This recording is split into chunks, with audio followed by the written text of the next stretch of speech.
63వ కీర్తన 4వ వచనం 5వ వచనం. 63వ కీర్తన 4వ వచనం 5వ వచనం.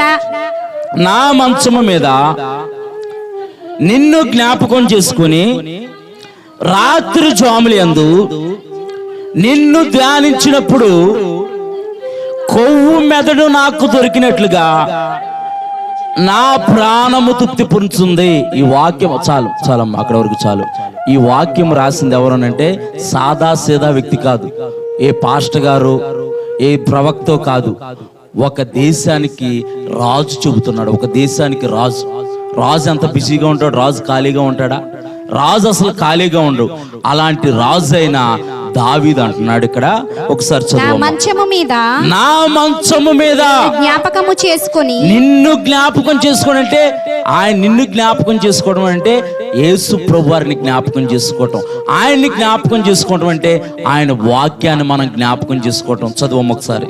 నా మంచము మీద జ్ఞాపకము చేసుకొని నిన్ను జ్ఞాపకం చేసుకొని రాత్రి జాములందు నిన్ను ధ్యానించినప్పుడు అంట. చాలమ్మా, అక్కడ ఏమంటున్నాడంటే భక్తుడు రాస్తూ అంటున్నాడు, దావీదు భక్తుడు రాస్తూ అంటున్నాడు, దావీదు మహారాజు రాస్తూ అంటున్నాడు, నా మంచం మీద నేను పడుకున్నాను. ఇలాగా నా మంచం మీద నేను పడుకోబోతున్నాను. ఇంకా నిద్ర రావట్లేదు, పడుకోబోతున్నాము. మనం పడుకునేటప్పుడు మనం ఏం గుర్తు తెచ్చుకుంటాం? పడుకునేటప్పుడు ఏం గుర్తు తెచ్చుకుంటాం? ఈరోజు మంచిగా భలే కూర వండావు, బాగా చాలా బాగుంది, టేస్ట్గా ఉంది, కడుపు నిండింది ఓ అంటావా?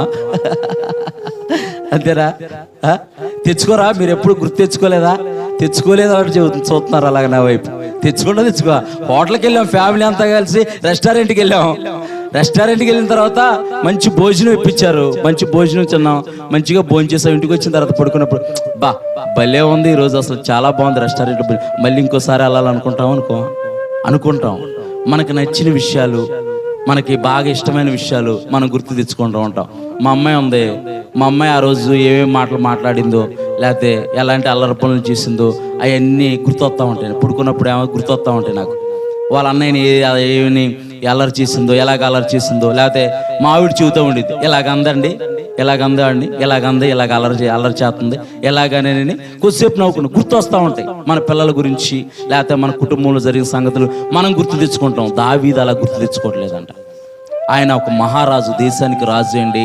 ఆయన అంటున్నాడు, నా మంచం మీద నిన్ను జ్ఞాపకం చేసుకుని, అంటే ఆయన వాక్యాన్ని జ్ఞాపకం చేసుకుని, ఆ రోజు చదువుకున్న వాక్యాన్ని, దేవుడు తనతో మాట్లాడిన వాక్యాన్ని జ్ఞాపకం చేసుకొని రాత్రి జాములందు ధ్యానించినప్పుడు. రాత్రి జాములు అంటండి, రాత్రి జాములు అసలు ఆ బైబిల్ మనం తెస్తావా?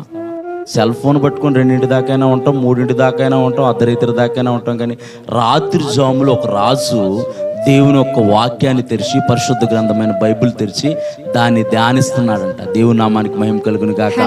దాన్ని ధ్యానిస్తున్నప్పుడు అతనికి ఎలా కనిపించదు?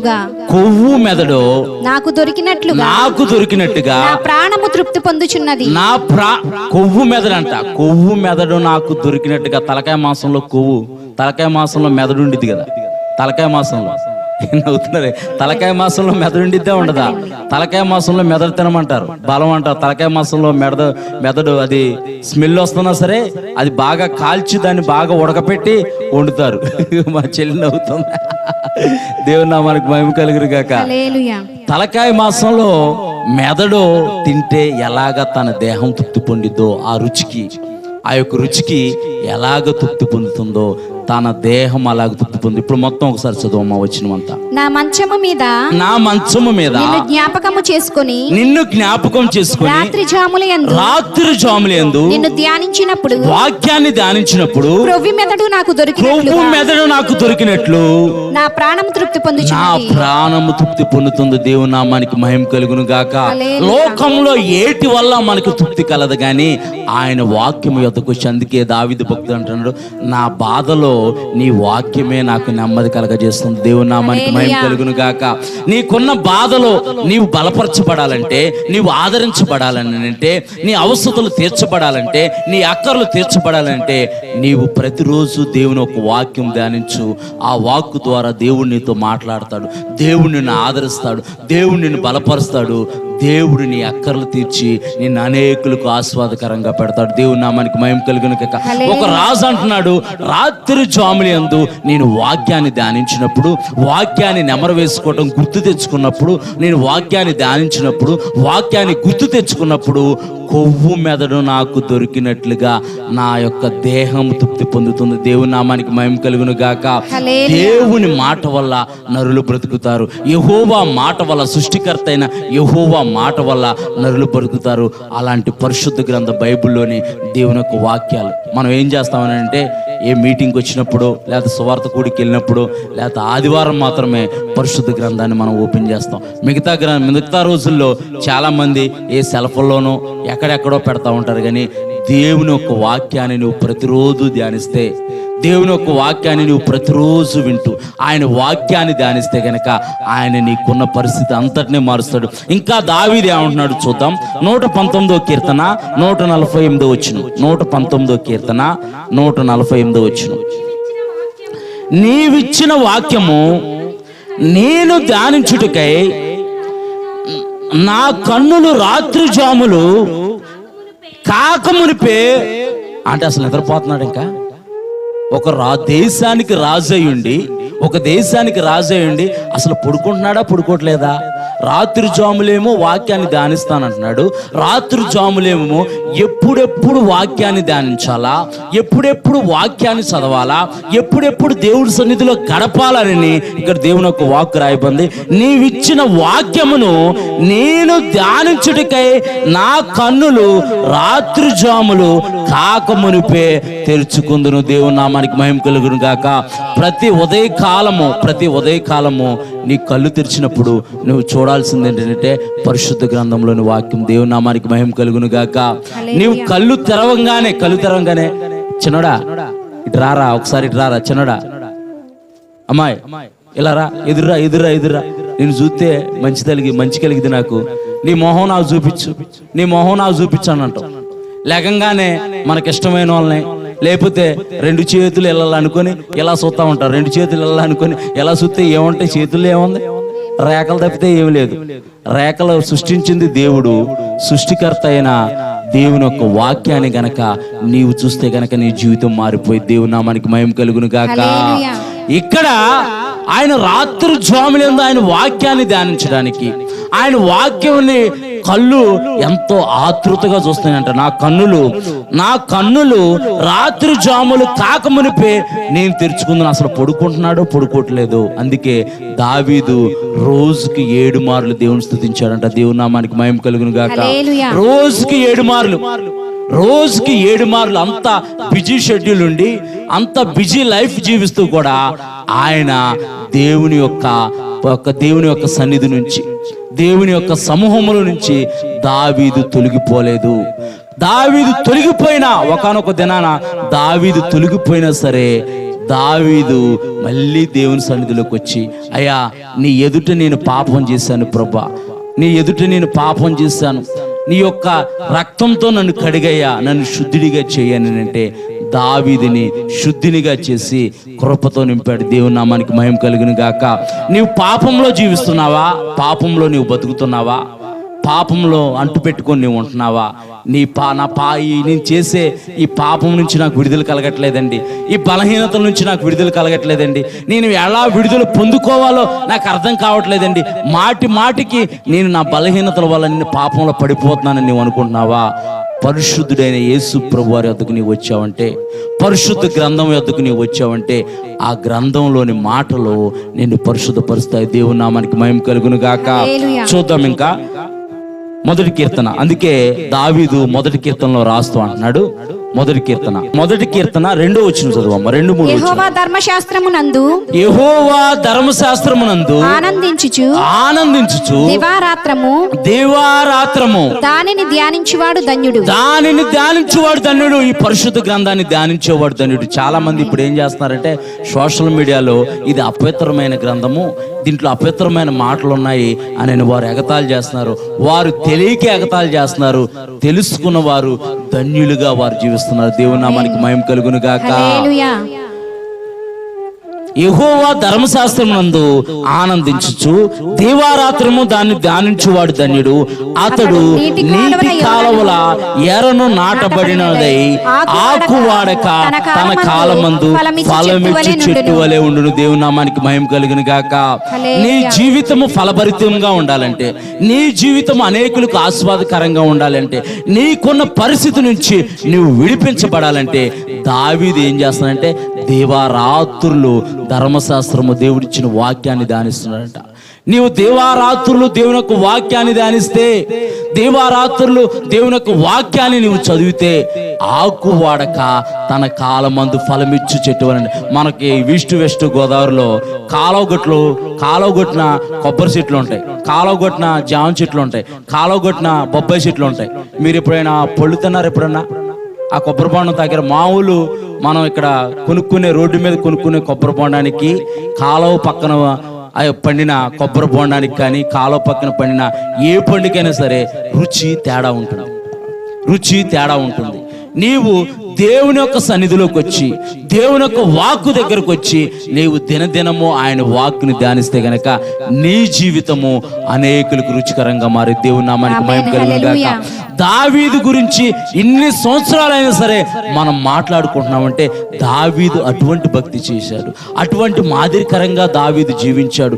మనము వాక్యము ఉపదేశము మొదలు పెట్టామనంటే దావీదు గురించి చెప్పకుండా ప్రసంగం అసలు ఉండదు.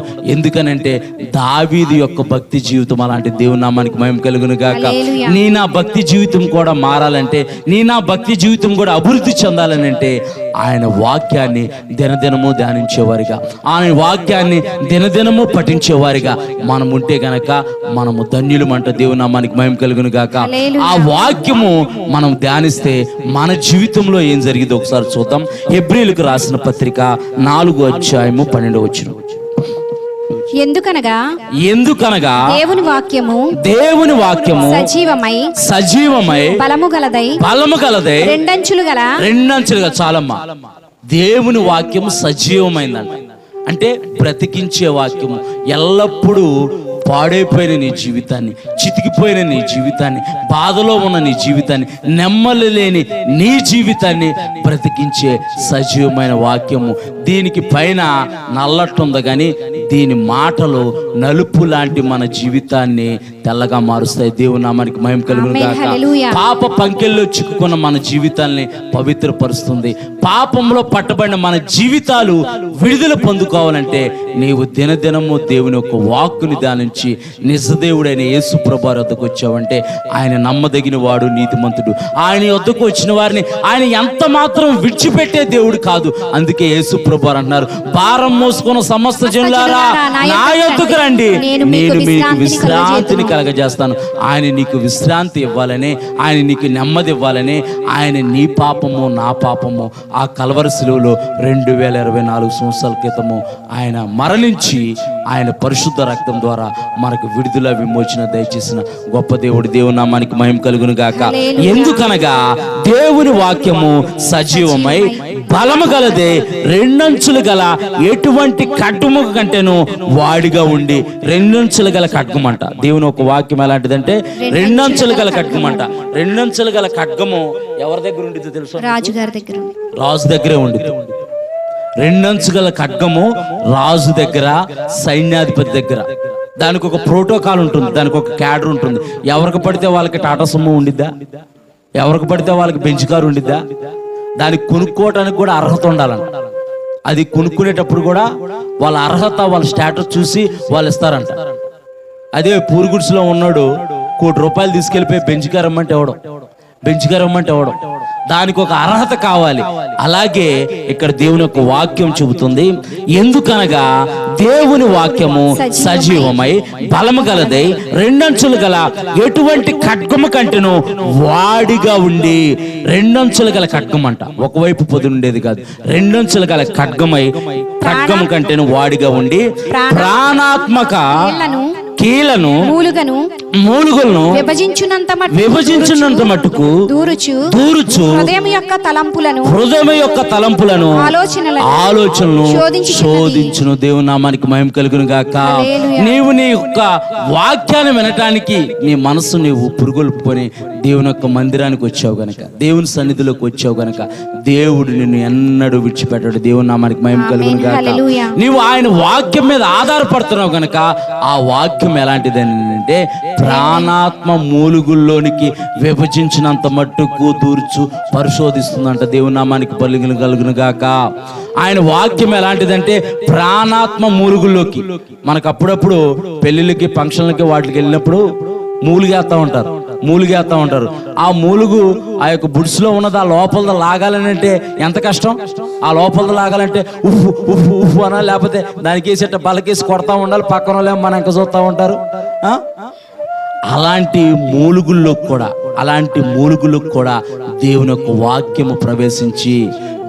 వాక్యము ప్రవేశించి నీవు అనారోగ్యంతో ఉన్నావా, నిన్ను స్వస్థపరుస్తుంది. నీవు బాధలో ఉన్నావా, నీకు నెమ్మది కలగజేస్తుంది. నీవు నీ కుటుంబం గురించి ప్రార్థన చేస్తున్నావా, నీ కుటుంబం విడుదల పొందుకుంటుంది. నీకు ఏ అవసరం ఉన్నా సరే, నీకు ఉద్యోగం కొరకు నువ్వు ప్రార్థిస్తున్నావా, దేవుడు ఉద్యోగాన్ని దయచేస్తాడు. గర్భఫలం కొరకు ప్రార్థిస్తున్నావా, దేవుడు నిన్ను ముట్టి స్వస్థపరిచి నీ గర్భాన్ని తెరుస్తాడు. దేవుని నామానికి మహిమ కలుగును. అటువంటి బలమైన వాక్యము అలాగే జీవితాలను మార్చే వాక్యము దేవుని యొక్క మాట వినటం ద్వారా